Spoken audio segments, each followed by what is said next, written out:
What is going on, Diesel Nation? We're excited to have you guys with us today on the Diesel Podcast. Today I'm going to be chatting with Ryan Milliken from Hardway Performance. I know he's very well known in diesel, and he's been around the industry for quite a long time.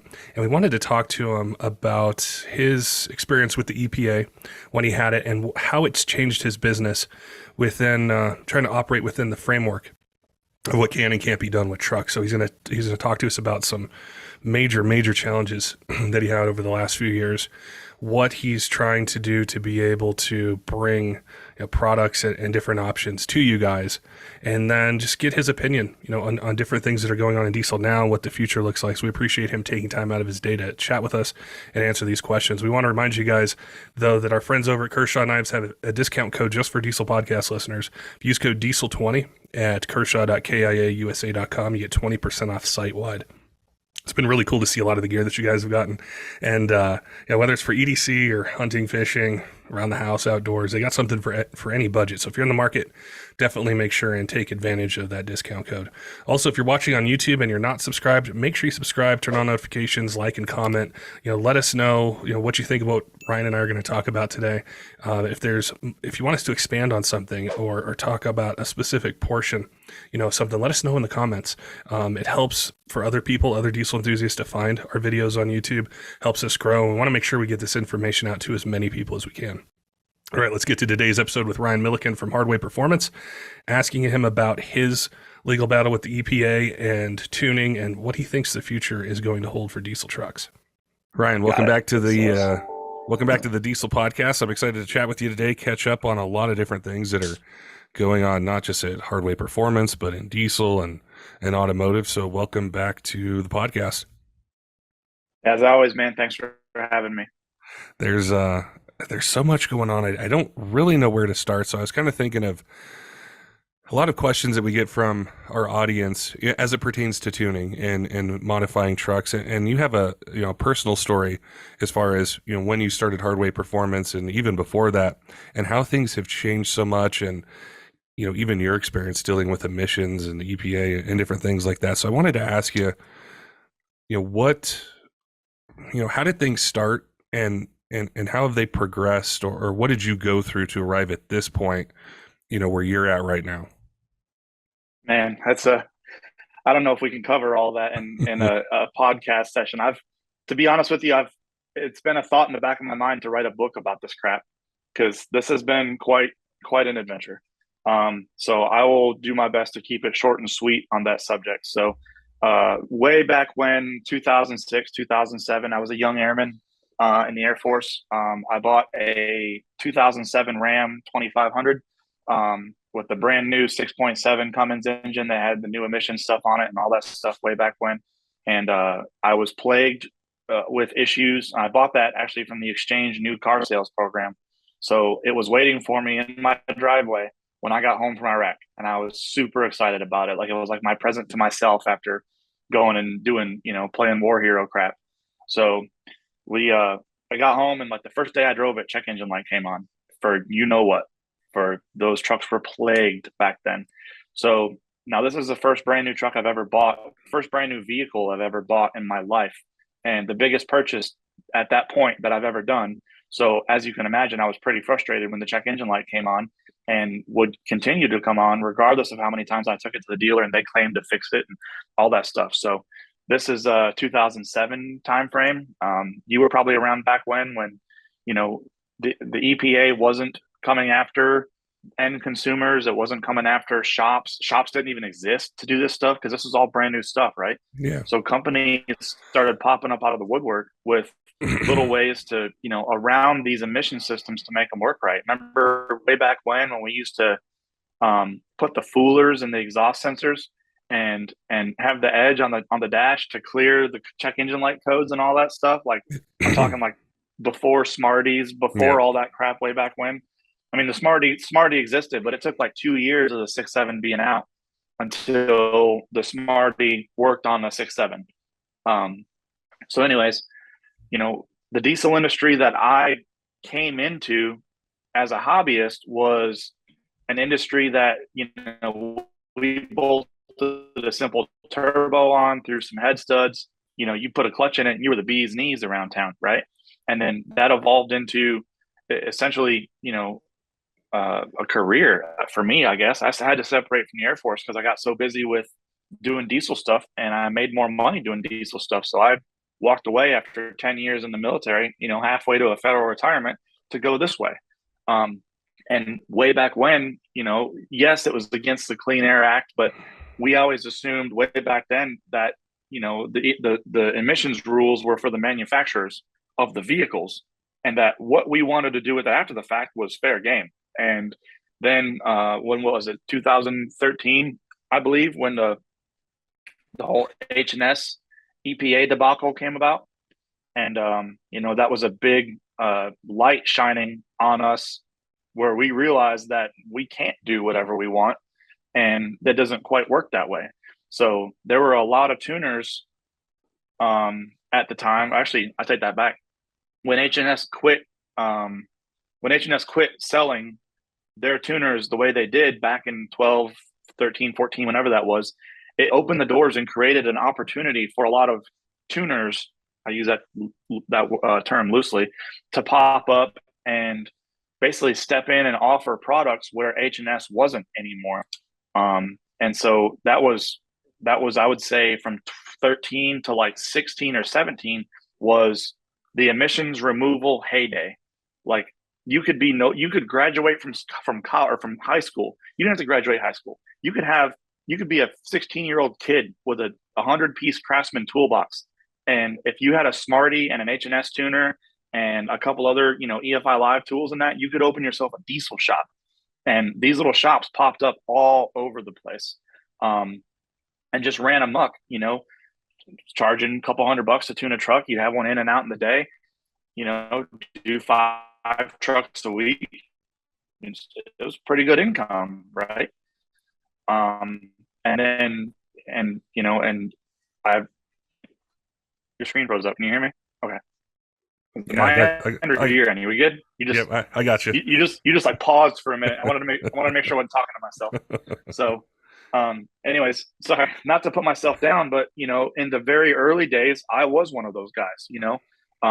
Tuning these trucks and taking my limited knowledge back then and doing what I had to do to make these trucks run better without emissions. And 2017, I think they showed up. I think it was 2017. I've got a shop here with 10 plus employees and tons of overhead, and there's tons of stuff going on here. And I remember this like it was yesterday. 2017, I was actually walking out the door to go to the airport to catch a flight to go to SEMA. So I had to be around November time frame, and these guys pulled up in a rental car, and 4 guys got out and flashing badges and all that stuff. And lo and behold, it was the, EPA out looking to see what I was up to. So, they issued a, what is it called? An RFI, a request for information, where I had to produce all sorts of documents and, basically open the door and tell them what I was doing and how I was doing it, and, how much it was getting sold for and how much I sold and all this other crap. And that was an extremely painful 3 or 4 years. That might've been 2016. They actually showed up. I think it was 2016 because it was 4 years I was dealing with them. January of 2020, fast forward, and I signed my CAFO with the EPA, which stands for Consent Agreement Final Order.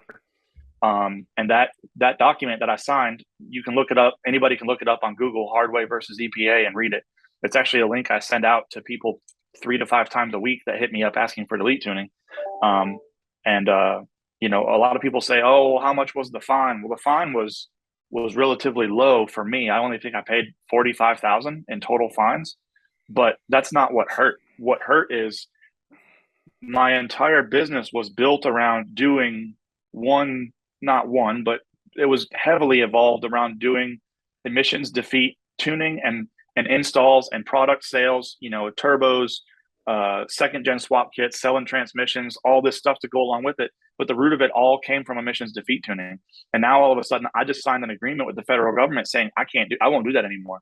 So now, before I even signed that agreement, I already made my changes to my business way back when. So those of you who were a part of the industry back in 17, 18 might remember, some stuff going out on Facebook and emails and stuff saying, hey, we can't do this no more. Our hands are tied, which pissed a whole lot of people off, and I got hate mail and all sorts of stuff. But what the killer was 2016. I think 2017 was my best year, and we were on par to do like 5 million in gross business. That's not profit. That's gross amount of money that rolled through the shop. Out of that, we had to pay mortgage, payroll, overhead, utilities, blah, blah, blah. But in any case, $5 million went from one side of the table to the other at Hardway in 2017. In 2018, I did 1.3 million. Okay. That's still a big number, but my payroll, my mortgage, my insurance, all of my overhead and all this stuff was all based around a business that had $5 million of gross income, and that we were able to scrape a little off the top off of profit. So where I screwed up big time, and I'm still paying for this, where I screwed up big time is I thought that there would be a quick fix around the corner. So I didn't fire anybody. I didn't let anybody off payroll, unless they wanted to go, of course. But I didn't go through and say, okay, the EPA came, 10 of you were fired. Like, I kept everybody on payroll. I did my best to change business and do that, but I couldn't find my way fast enough. And in the meantime, I'm still paying a $9,500 a month mortgage. We still got $18,000 a year in property taxes. I've still got, it was like 10 grand a week in payroll going out the door back then. And the credit cards, lines of credit, and all that stuff that I had open back then, it did not take long at all for them to get racked up. So here I am, 2018. Now I have, at a minimum, $500,000 in non-collateral debt and no true income to pay it back. I've got my bank trying to sue me for a line of credit that they called because I no longer financially qualified for it. I've got credit cards maxed out. It was just a really painful deal. So come 2018, 2019, I had basically good friends in the business, in the business world. My accountant, my attorneys, and my banker all trying to tell me to file bankruptcy because, like, that's what this program is for. You're not being a quitter. It's not a negative thing. It's something you have to do sometimes in business. And I absolutely refused.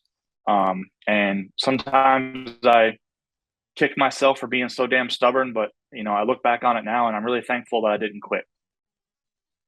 The doors are still open. We've got 6 employees right now. I had to lease some of my shop space out. It's not the end of the world, but it was a very painful realization, change of business, to go from riding high on the horse and then getting your PP slapped and then trying to stay alive in the industry, while riding that legal gray line. So here we are now, and we'll get into what I'm up to now and what the future for Hardway and the future for the diesel industry and all of us as a whole is to happen. And along the road, I have seen dozens, if not hundreds, of these diesel shops that have popped up along the way, to include little tuning shops, install shops, parts manufacturers just close their doors because the industry, as the performance diesel industry as a whole, has changed drastically. The diesel world that we are in right now is not the same that me and you grew up in on Cummins Forum back in 2009. It is totally different. So, do you still have that truck, by the way? No, I don't. Yeah. I sold it. Gosh, I sold mine too, and I kick myself every day for it. Well, it is. There are a lot of things that you mentioned there that really kind of reverberate, because it was something where when these trucks were out, and the tuning really was the key to it, because that unlocked the compounds, the big single, the injectors, the dual CP3s, the transmissions, and then I cover these topics. I don't work in it per se, but I've seen that transition from how it used to be to now, and all these shop owners and these stories that I see, it's like, it is so vastly different. And I think right now, specifically, like the day that we're chatting, things are entirely different than even earlier this year. Yes, What we're talking but about, by a lot. yeah. So you're hands on in this, and you have been for a really long time in so many different parts of it. Where where do you see it going, or what is the future for these trucks that you see this year, next year, and just moving forward? So I use this analogy a lot because I unfortunately have to have this conversation with people all the time. But the old way of doing things was buy truck, put a turbo on it, head studs, tuner, put a built transmission, go to the track, break stuff, keep upgrading. You end up with this 1,100 horse street monster that can still be driven on the street or taken to the track or whatever. And it was basically a one path road. And eventually people would end up with full blown race cars like the stuff that I play with. But for the most part, the diesel performance industry was a one track road, right? And the new way of going about it is it's a two track road. It's either a full on competition vehicle or it's a full on street vehicle. And full on street vehicles are not going to be the 1,500 horse monsters that we used to be able to drive on the street 5 years ago, right? And this is the analogy I like to tell people. Think about like a Corvette, and I'm no Corvette connoisseur by any means, but let's just pick a random year, like an 82 Corvette, in my opinion, the ugly ones that were like all wavy with the real long nose and Yeah. tail, and they came with like a small block Chevrolet. I'm going to say 180, 200 horsepower tops, nothing too special. That was during the height of the smog, way back when a brand new car would come with a catalytic converter that was basically plugged when it pulled out the showroom floor, and you just ride around town behind cars smelling rotten eggs all the time. Well, look at a new ZR1 Corvette now. They're what, 700 horsepower? And they have a beautiful exhaust note. They pass all emissions. Same thing with the Hellcats, 700 plus horsepower, blown, small block V8s that are hellacious, and they pass every emissions test that is put against them, as well as blowing all the ones out of the water from way back when. So, as an industry, we are in that we are 20 years behind the gas in that transition period. So whenever I was born in 86, so I wasn't alive back when or driving a car back when, but whenever all the smog laws hit, I don't know exactly when it was, 70s, 80s, mid 80s, I don't know, whenever all the cars went from being big giant land yachts with unlimited cubic inch and unlimited, emissions to these little, whenever the Mustang 2 came out, that little pile of crap, that era. We're in that, I would say about 10 years ago was that era for us, right? And we are just starting to blossom into the era where we can have these trucks with emissions intact and still make power and be functional. Like we're not quite to the status of brand new ZR1 Corvette or Hellcat Charger. We can't go making 1,000 horsepower with it, but I mean, every generation of these trucks, and specifically I deal with Cummins, but every generation of these trucks, the manufacturers get better and better and smarter with newer and better technology for this emission stuff. So, it won't be long before, instead of having this ginormous exhaust system underneath the truck and having to pour fluid in your exhaust, all this stuff that we have to have on the truck, in my mind is going to be basically incorporated into the downpipe and not have to use DEF anymore.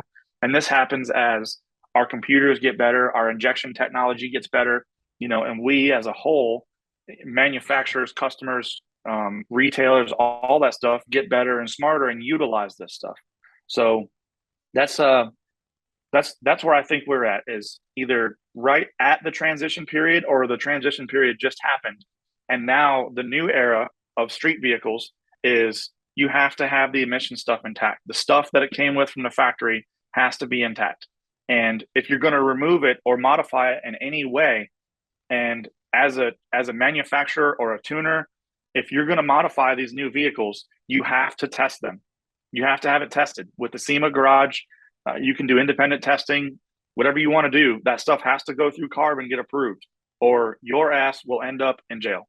I mean, that's obviously the extreme part of it, but If you want to keep the feds happy when they come knocking, and they will, you have to have all the boxes checked on your products. So, I'm currently working on emissions, intact tuning, intact and functional, because there are some tuners out there, not mentioning any names, that will leave the parts on the vehicle.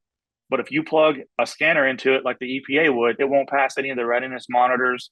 It won't pass all the stuff that you actually have to pass in order to be considered intact and functional. An example of that is some guys out there can have these trucks that require exhaust fluid, and you can disable that. You can also turn off the EGR and just leave the after treatment system, functional and intact. So from a visual inspection, it looks like you're 100% good to go, but you can't sell that. Like there is no future in selling that. You have to do it correctly. If you're not going to do it correctly, then you have to remove the plates from the vehicle, and it is a competition only vehicle. And for everybody out there that wants to be in my inbox, I probably answer this 10 times a week. Just because you race your buddies stoplight to stoplight does not make it a race truck. So that does not make it legal for me to tune emissions removal for your race truck, and I ask people to send me pictures, because I can tell right away if something's an actual competition vehicle. If there's roll cage bars coming out of the back, it's sitting on drag radials, it's got a gutted interior, that looks like a race vehicle. You still can't have a tag on it, but it looks like a race vehicle to me. And there's a gray area, but I can touch that, right? You guys out there that have your 35-inch mud tires and lift kits and all that stuff, like, that's not a competition vehicle, man. Like I understand what you guys are trying to do. You're trying to get what you want taken care of, but I can't help you. And those of you out there who know better also can't help you. And the people that can help you, you probably don't want what they have to offer. Or, I mean, maybe you do, but I wouldn't let some of that stuff that's out there floating around the market touch anything that I own. Not trying to throw anybody under the bus, but these fly-by-night tuning companies that you'd never heard of before, I'd stay away from them. It seems like it is just a whole different process where, for you to be able to offer something to a bunch of people, and I know a lot of Cummins owners look to you. What kind of steps do you have to go through? Like you mentioned SEMA Garage and testing, but if I think back, let's say when the 2010s came out, and at that time, or you could just jump right in, take a look at the ECM, be able to do a tune for it, whereas now you can't do it like that. There's this whole process. So how does that affect you as a business owner being able to offer a product? Like, does it take 2 or 3 years? How much money does it take to go through this testing? What's the process like, so you can check all those boxes like you mentioned, to be able to confidently sell something to someone and not have to worry about it, and they don't have to worry about any issues with emissions checks? So I haven't gone all the way through that process yet, but I am in the middle of it. So the older ECMs are extremely simple, and to put it into perspective, like the file size on a 5.9 Cummins EFI Live tune that goes out the door every day for these people is like 840 kilobytes. It's tiny, right? There's not very many tables. The ECM structure is extremely simple. The transmission tuning is extremely simple. There's no emission stuff. And it is a quantity-based ECM, where all the new trucks are torque over quantity ECMs. So the new ECM, like, I don't even know the file size on a brand new truck. Let me look it up here real quick. I'm just looking at EFI Live files. So I'm going to pull up a 1920 file. Oops, let me do that. Press one too many buttons. So 3.6 megabytes compared to 846 kilobytes. So that is, my phone's right there. Anyways, it's like 4 to 5 times the file size, right? So that's one thing. And so all of that file size stuff, for instance, you cannot disable diagnostic codes in the new tuning, right? So in order for me to pass emissions, I cannot disable diagnostic codes. I cannot. It's in my consent agreement final order that I signed. So instead of just being able to open up, and let's back this up, a CM849 for an 06 Cummins has one instance of a diagnostic code. So if you've got a grid heater check engine light, P0541, and you want to turn it off, it's only in the ECM one time. You find it, turn it off, and you're done. It's off, right? If you were to turn off diagnostic codes on one of these new trucks, there could be up to 5 instances of these, right? Because there's a separate diagnostic code for whether or not the light comes on, a different one in the ECM for whether or not it reports to a scan tool, a different one somewhere else if it's an emissions code, and another one somewhere else if that's a diagnostic code that can set a limiter. Like, so, but taking that back, I can't turn them off. So if I'm in the process of doing this tuning and there is a threshold of anything, of engine speed, of injection duration, rail pressure, anything that I've exceeded that could potentially cause a check engine light, instead of me going and turning the check engine light off, I have to make the thresholds happy in order so that light doesn't come on naturally. If I've moved the thresholds that the ECM is to operate within, let's say that a stock 6.7 Cummins brand new one, they don't want to go above 3,000 RPM or 3,200, right? And when I make it go above 3,200, it'll hit a high engine speed or a high speed governor threshold, whatever, and could possibly throw a diagnostic code. I can't just turn that code off. I have to go find that threshold and do it the long, correct way so that light doesn't come on. Does that make sense? Yeah. So that's one thing of it. Secondly is the way the testing is done. I'm doing my testing through the SEMA garage. So far, I've got about $1,000 in application fees that I've spent, and each test that you do is $10,000. And the test that I'm going to do covers me from, and this is for calibration only. So it's the calibration test. And when I get tested, and I passed that test, hopefully, not from 13 all the way to 21 right now. So I can sell 13 to 21 with that one test, and you have what's called reasonable basis. So even though I do all my development work on a 21 RAM, I can sell 19 and 20 Cummins tuning under the reasonable basis that it's going to run just like that. I'm going to copy and paste parameters and make it run just like that.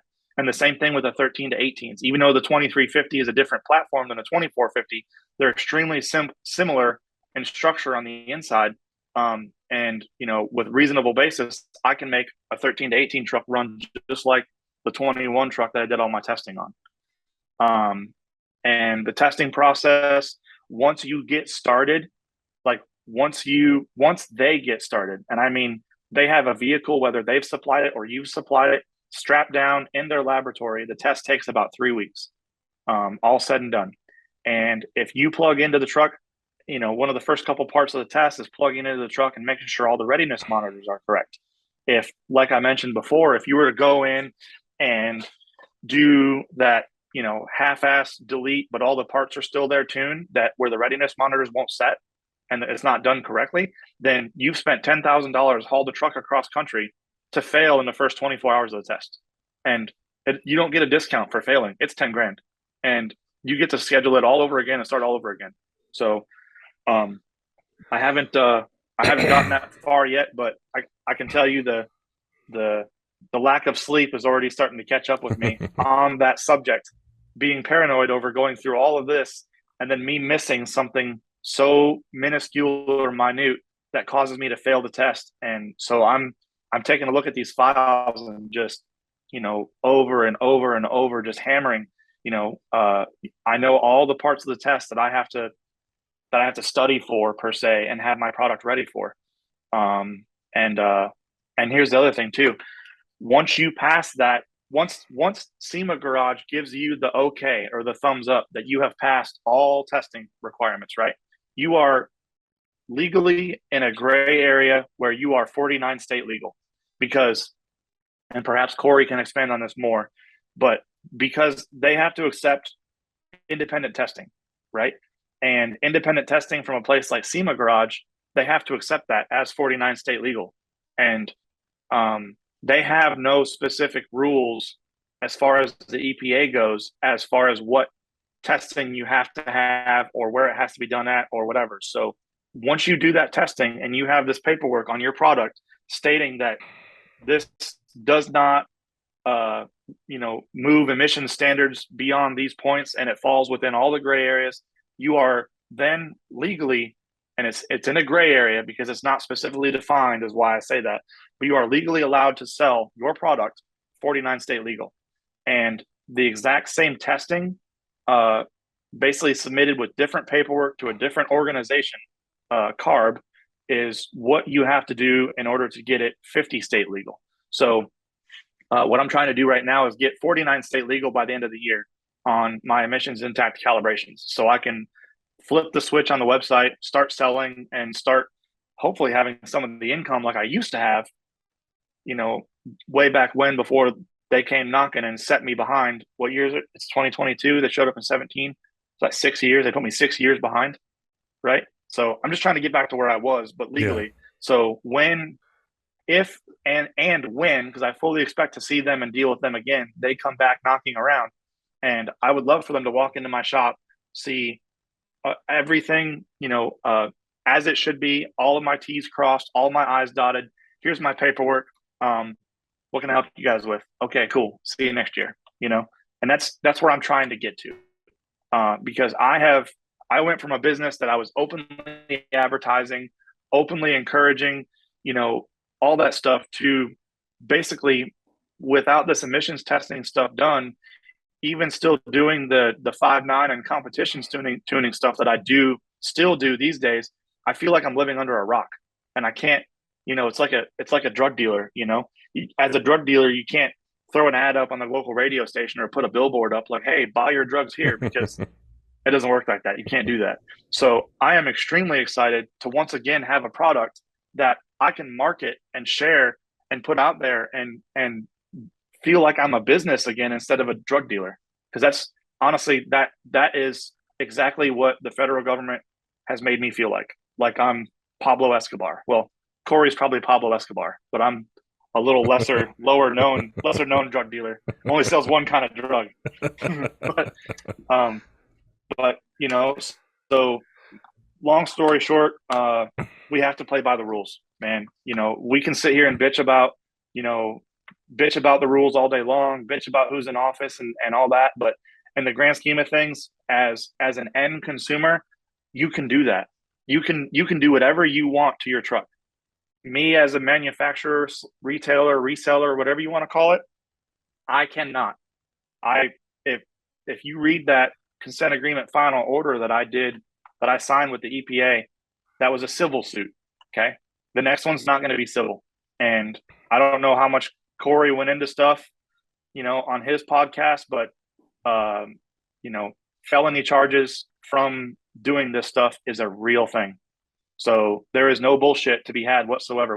When random Joe Blow customer messages me on the internet and wants off-road tuning for his lightweight package, whatever the hell the slang terms are these days on Facebook, you are literally asking me to what do you call it? To do a felony. You're asking me to go to jail so your truck can have loud exhaust. And it's not, I can't do that. I won't do that. So I've been broke for way too long.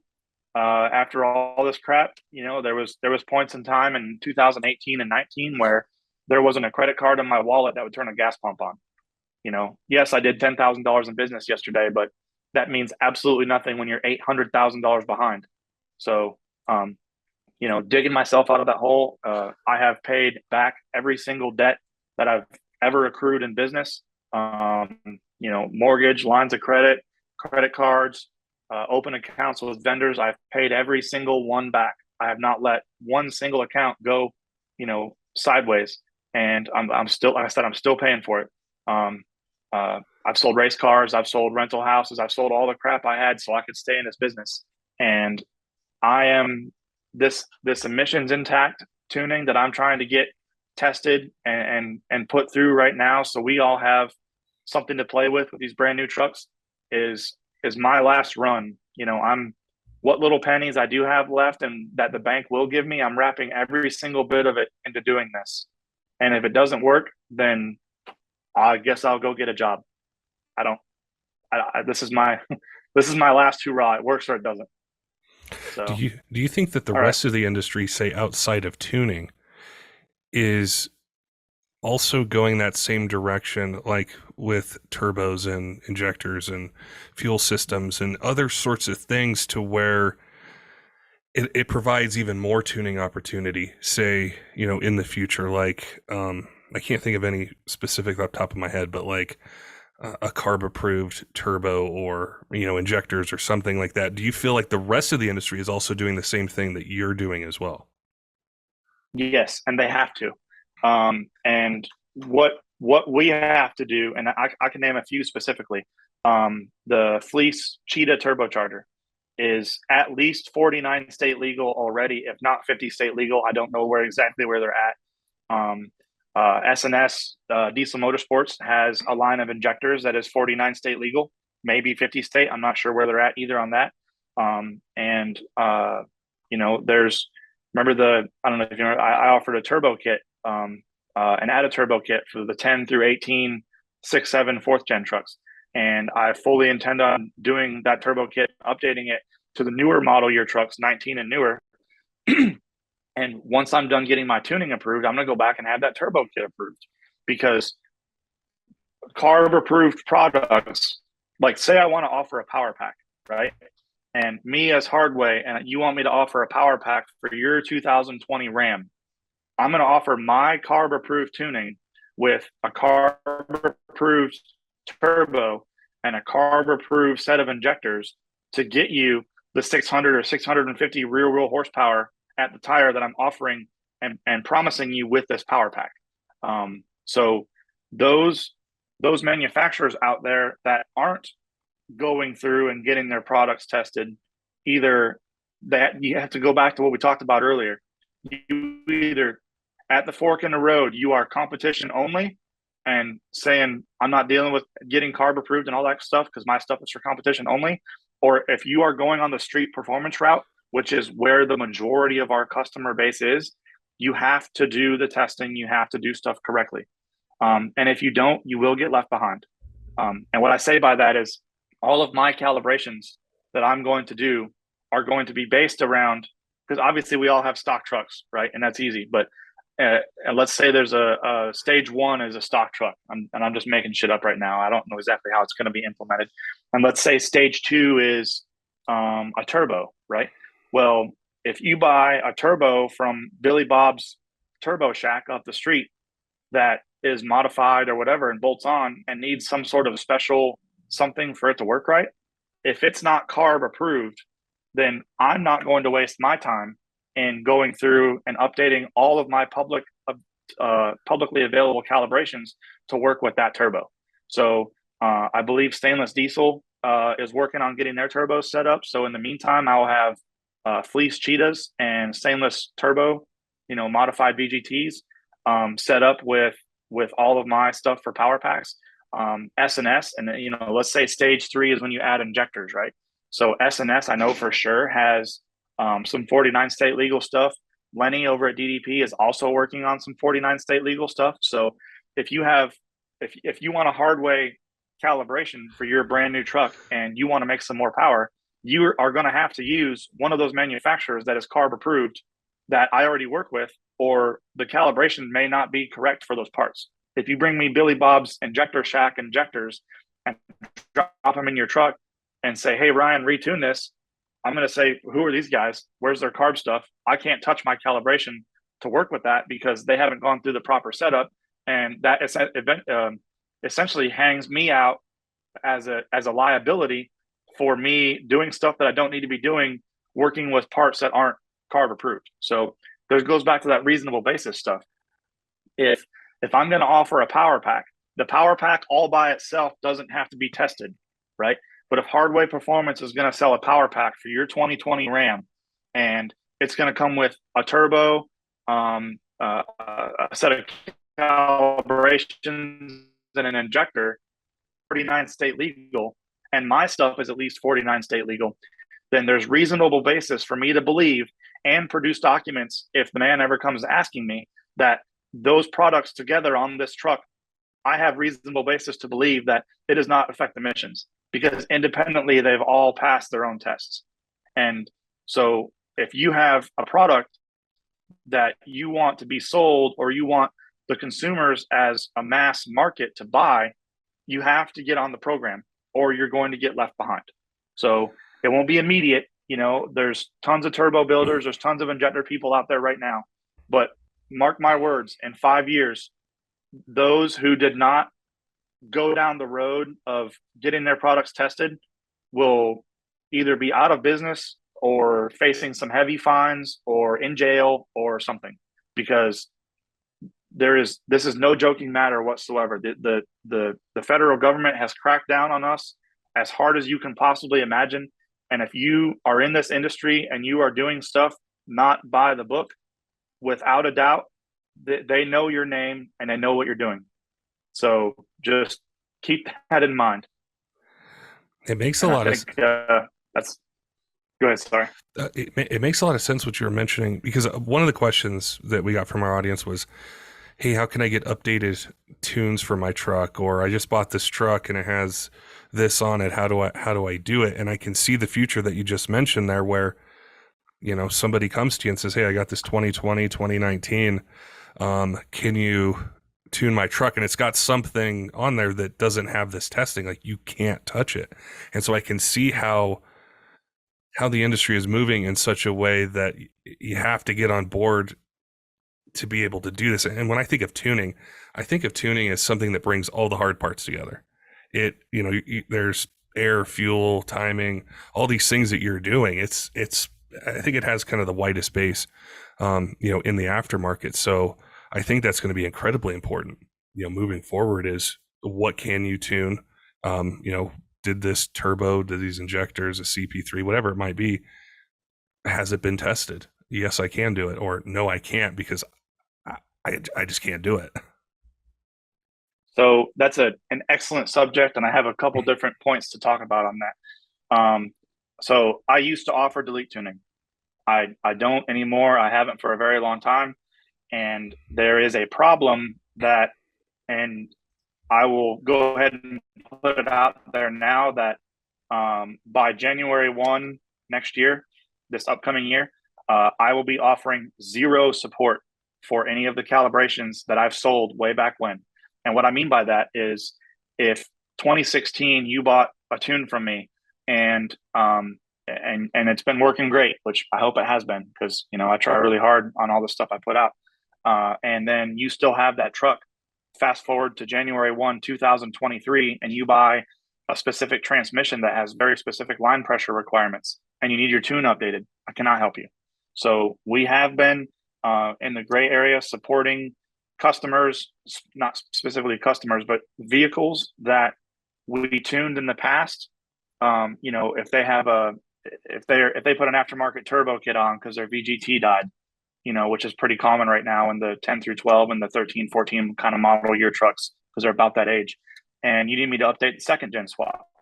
Well, I've already paid the damn fines on tuning that truck, right? So if a customer needs me to update one thing, it's not a new truck that's going to be deleted. It's not a new deal. I'm just keeping a truck on the road for an existing customer. And so that is, again, deep down in some gray area as to whether or not I can even do that or not. And then also, there's some more gray area. I'm working on customer vehicles. A customer says that gasket. If you read the black and white of what that has to say, as a shop, it is my job to put it back to originally certified configuration before it leaves my shop. So that means if you bring me a truck with a second gen swap and no emissions on it and the EGR gone for a head gasket, I have to put a head gasket on it and put the EGR back on, put the VGT back on, and put a DPF back on it. Obviously, that's not feasible or reasonable in any way whatsoever. So we just do what we do. If a truck comes to us that has, parts missing, I cannot touch the OBD2 port. I have no idea who did all that stuff, but I'm going to fix, the transmission in it, or I'm going to fix the ball joints, or I'm going to fix whatever, but it has nothing to do with the emission stuff on it. So as I said earlier, I have to draw a line in the sand at some point in time. And as a manufacturer, tuner, whatever you want to call it, pressing forward, I have to be all the way in or all the way out of what I'm trying to accomplish. So January 1, if you had previous tuning, from me from way back when, get what you need from me now. If you need it, because after January 1, if you have an emissions removed vehicle, I will be 1,000% hands off. It's not even allowed in my parking lot. Don't even ask. So that's one thing. Okay. I had something else I wanted to talk about on that subject. I don't know. I'll write it. If I think about it, I'll write it down. So I had something else, but I brain dumped it. Sorry. One of the questions that we got was about the emission systems themselves, as far as longer term. Do you, or what kind of experience or thoughts do you have, say going through this testing, doing a calibration, basically, are they going to be reliable, or are they reliable? And I know that varies a little bit based on what your truck it is, but I think that's a lot of the questions that Cummins owners have is, okay, I'm on board with this. I'm cool with, getting these tunes, doing this stuff, but is my DPF going to last, or are these upgrades going to make it not last as long? So very good question. And I see that as, obviously these emissions components are wearable items. And where we're at right now is the lack of availability of parts. Let's say our urea sensor or a DEF injector or something. You go to the dealer and that part might cost $3,500 or be on indefinite back order, right? And that is a pickle we are currently in. And I don't have an answer for that. However, there are a lot of technologies coming out. For instance, my toter home that I pull my race operation with is a 2008 Freightliner with a Mercedes engine in it. I was just plagued with a whole bunch of check engine lights. Truck was seriously underpowered, had a whole bunch of issues. Ended up being an EGR valve. A new EGR valve for that model year truck from Mercedes was like $350. We bolted it in, hasn't had a problem since. So that's going to be something that as diesel shops in the future have to deal with, is actually performing diagnostics on these trucks and figuring out what is wrong with it and fixing the parts, assuming you can get the parts because of availability or outrageous costs. But doing a proper diagnostic and fixing these trucks correctly to put that, faulty EGR valve in, or the urea injector, or even the DPF. So I was looking into this. A good friend of mine called me the other day, and he said, "Hey, Ryan, I've got a 2009 Ford F450, and the DPF is clogged all the way up. The mobile regen stuff won't work. I've tried it. What am I supposed to do?" And I said, "Man, I can't touch that truck. I can't do deletes. If you want to delete it, start on the internet and find your way around. But man, good luck." And he's like, "No. I don't want to do that. I want the truck to just be how it was. I want it to be fixed." And I said, "Oh, okay. I thought you were calling me, for deletes, because that's just another, I'm sorry, I can't help you. You should know better than to call me and ask for that." Yeah. But he ended up taking his DPF off, sending it to a place in Ocala that has one of these big cabinets that you bolt the DPF in, and it essentially performs what needs to be done to clean this thing out that the truck can't do. It gets hotter longer, whatever it needs to do to burn this thing out and clean it. And it said it was like $450, 2-day turnaround, and sent it back to him, bolted it on his truck without having to touch his truck with anything except going to town and clearing the codes with a scanner, and it's good to go. So that's going to be something, and that truck's an 08 or 09. So the DPFs from that were put in these trucks in 2008 are nothing at all the same technology of the DPFs that are going in these new trucks. They're getting smaller, less restrictive, more functional, made out of better materials, all sorts of stuff. So that is going to be the way of the future, is performing proper diagnostics and fixing these trucks, and not just doing the hill jack, put a straight pipe on it, throw a tuner on it, and send you on your way. That's the old way. We can't do that anymore. You have to do it the correct way. I just thought of a random question about calibrations. I think of transmissions, right? So if you have, a Cummins, you put you tune it or you do like a power pack, like you mentioned. If you wanted to do or needed to do transmission tuning, is that where you have to go back to SEMA Garage or an independent lab and have testing done to verify the transmission calibration as well? Or is it strictly just engines, emission system stuff? It depends how much you want to read into it. If you want to read the black and white of the Clean Air Act of 1974, technically, if your truck came with Firestones and you put the exact same size and tread type tire from Goodyear on it, you have violated the Clean Air Act. If you take your factory OEM windshield wipers off and replace them with good high quality Bosch or Rain-X from the local parts house, you have violated the Clean Air Act. So it's a gray area that we're all trying to live within here, right?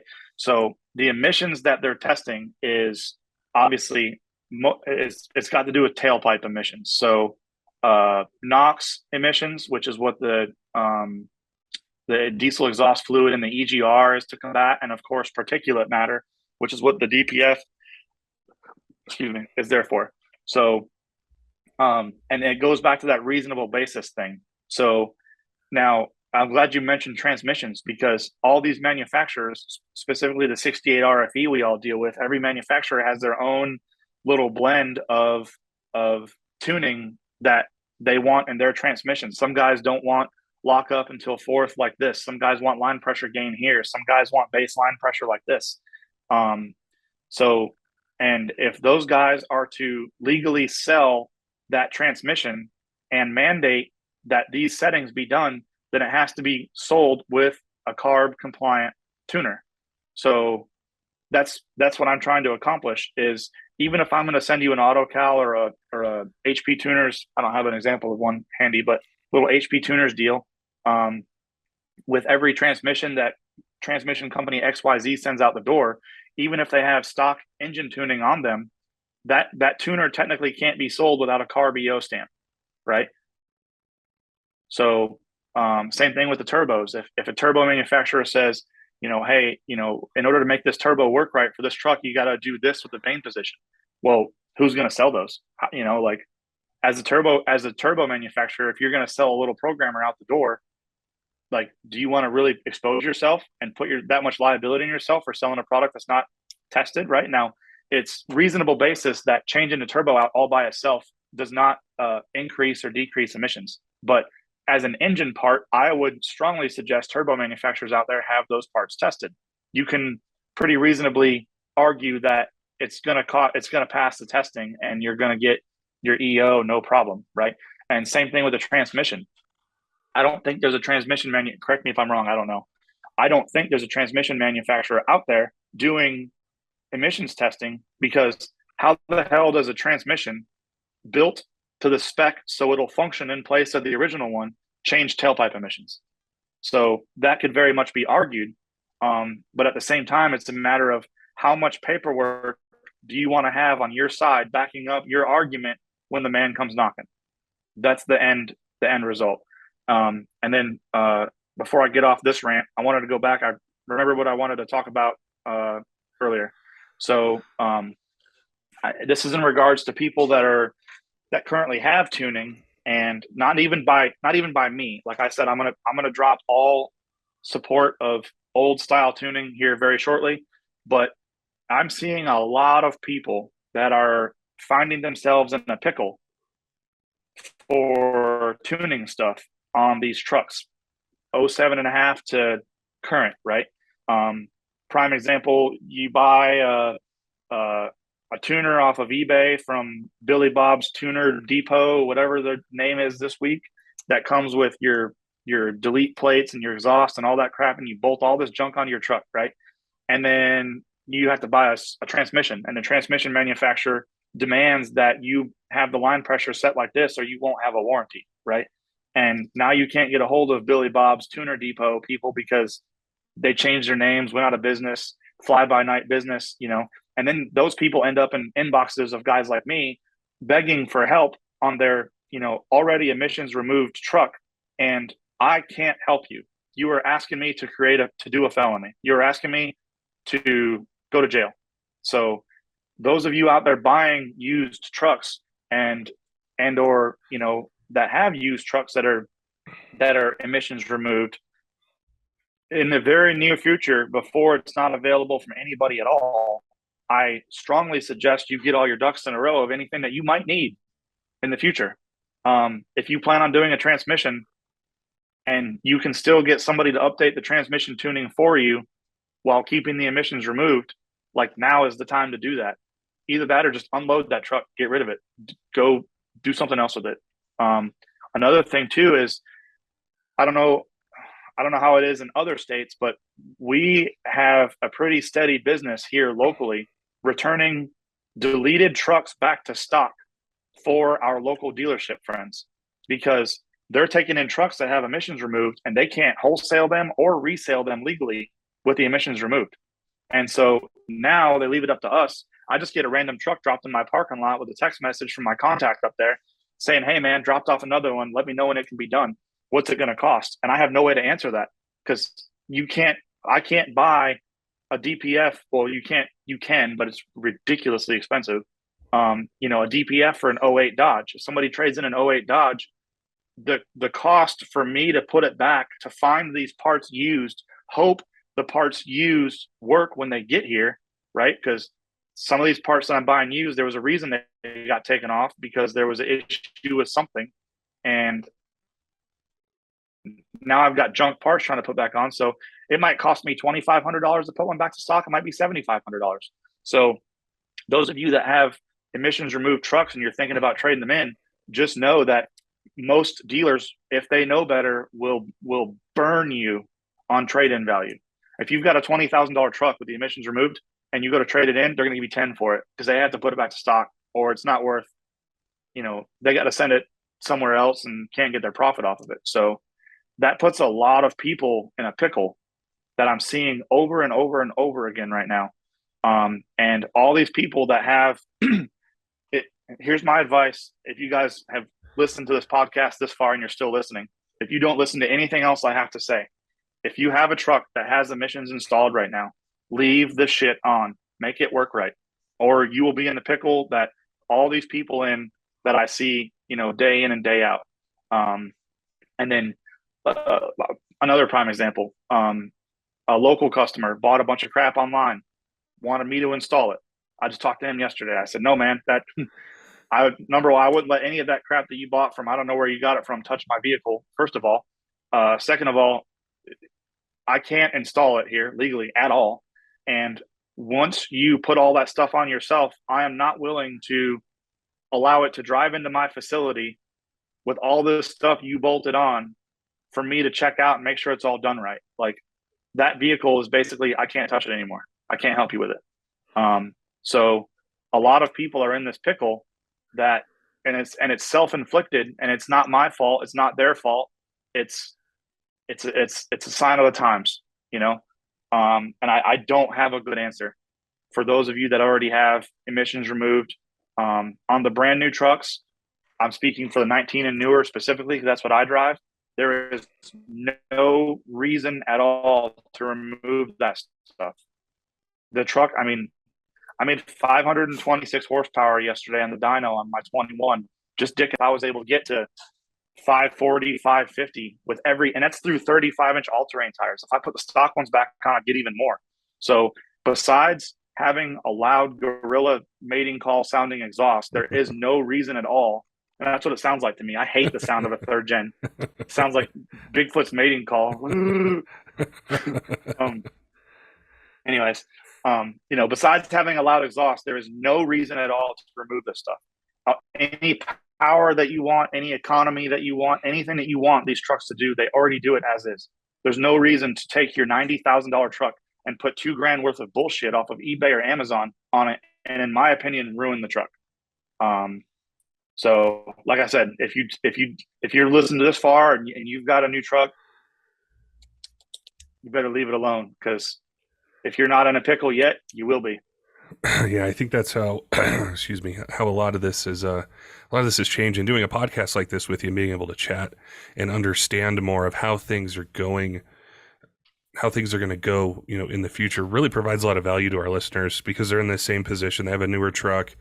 They have, the pressure, the idea of doing something, but they don't see all the things you do. They don't see the trucks that can't get put back in stock. You can't find the parts. You're stuck in these situations. So I think it's a lot of great info, that you're able to share with us. And I look forward to seeing what you're able to do with these calibrations and some of these other kind of power recipes that you have, because I think these trucks can be really fun. They're going to be different than they used to be, but Oh yeah, they're so nice. Like you think back to like a third gen 6.7 and the interiors in them compared to yeah, a 2022. It's like, yeah. It's like I'd rather, riding in a dump truck. yeah. And the rattling and everything. So, yeah, keep us updated, Ryan, and let us know, when these come out. We do another podcast, chat about them. I know people are going to be really excited to see what you do, and Cummins owners look to you. So I appreciate your time today, talking about your journey, talking about the industry, talking about tuning and everything that you mentioned. Yeah, man. As always, I greatly appreciate you having me, and I'd be happy to come back, once we get some more stuff situated. I got one more quick subject I want to cover. And I know it won't reach everybody, but the more people we put it out to, the better. 2022 Rams cannot be tuned right now. Okay. You're not waiting on me. I'm the calibration guy. I do calibrations. I am not the guy that makes them able to flash. That is HP Tuners, EFI Live, EasyLink, a couple other brands out there of hardware manufacturers. So I am waiting on them to get their flash protocol done so I can take the calibrations that I have, flash them through OBD2 port, and get to testing to get the products out to you. So the reason I'm saying that is no joke at all. I get asked 10 times a day when 22 tuning is going to be available. And I am not the guy to ask. If tuning as a whole is a wheel and tire package, right, where you have to have the wheel, meaning the hardware, and the tire, being me, the calibration guy, to bolt on your truck and roll down the road, I make the tires. I can't sell you anything to bolt on your truck without the wheel to put it on. So same thing as Corey.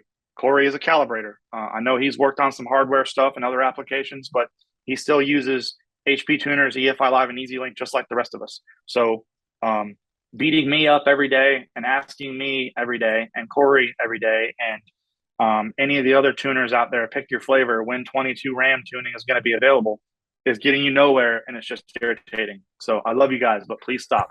As soon as it's available, the day it's available, I will test flash and I will get it out like as soon as I possibly can. But until you see something from EFI Live, HP Tuners, or EasyLink saying we can flash 22s now, please stop asking me. We'll make sure and announce it as well so that we can maybe save on your inbox messages and people know. So I'm not even being nice anymore. I'm just like, no, go away. Stop asking me. So, right on, man. Well, now, before I cut you off, on that note, there are people out there that are tuning the 22s. Yes, I know this. No, they're not using the 22 ECM that came with the truck. No, it's not feasible at all for me to play with and do it that way. And no, I'm not interested. So again, please stop asking me. And sorry, go ahead. I can sense that the 2022s are kind of something that you deal with probably even maybe more than 10 times a day with all the inquiries and stuff. Yeah. So. It seems like it's 100 times a day. It might only be 3 times a day, but in my brain, it's 100 times a day. It's 100. Right on, man. Well, I appreciate your time today chatting with us. And, we always like to hear your insights and what you're working on, and look forward to seeing, some of this new stuff that you've got cooking up for the new truck. So as always, it was a pleasure to chat with you.